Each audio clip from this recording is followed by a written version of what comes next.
কিছুদিন সময় মাল্টাতে আপনি জেলে থাকবেন, আর এখানে আসার পরে ইউরোপের যে কোনো দেশে এখন আলবানিয়াতে পাঠিয়ে দিবে, সেখানে আপনি জেলে থাকবেন। এইভাবে অবৈধভাবে সে নিজেও ক্ষতিগ্রস্ত হচ্ছেন, পরিবারকেও ক্ষতিগ্রস্ত হচ্ছেন। ইতালি এবং মাল্টার জলসীমা থেকে গ্রেপ্তারকৃত 140 অভিবাসন প্রত্যাশীকে শিগগিরই নিজ নিজ দেশে ফেরত পাঠানোর সিদ্ধান্ত নিয়েছে মাল্টার সরকার। তাদের মধ্যে সর্বোচ্চ 100টি বাংলাদেশি রয়েছেন বলে জানা গেছে।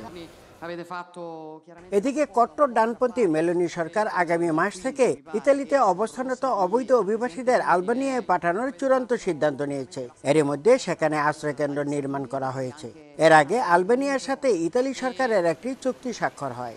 ইতালি থেকে আলবেনিয়ায় আশ্রয় কেন্দ্রে পাঠানোর সংবাদে উদ্বিগ্ন ইতালি প্রবাসী বাংলাদেশিরা। কিছুদিন সময় মাল্টাতে আপনি জেলে থাকবেন, আর এখানে আসার পরে ইউরোপের যে কোনো দেশে এখন আলবানিয়াতে পাঠিয়ে দিবে, সেখানে আপনি জেলে থাকবেন, নয়তোবা লিবিয়াতে আপনি জেলে থাকবেন।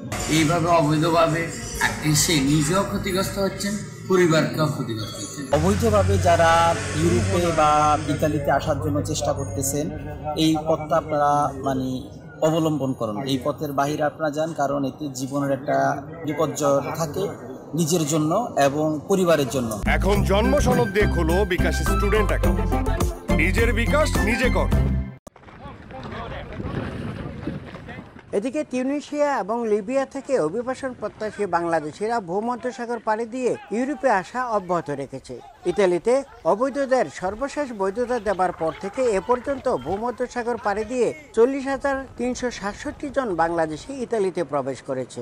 এর মধ্যে শুধু চলতি বছরের প্রথম 6 মাসে এসেছেন 5,390 জনেরও বেশি। ইতালির স্বরাষ্ট্র মন্ত্রণালয়ের তথ্য মতে দেশটিতে বর্তমানে 50,000-এরও বেশি বাংলাদেশি অবৈধভাবে বসবাস করছে।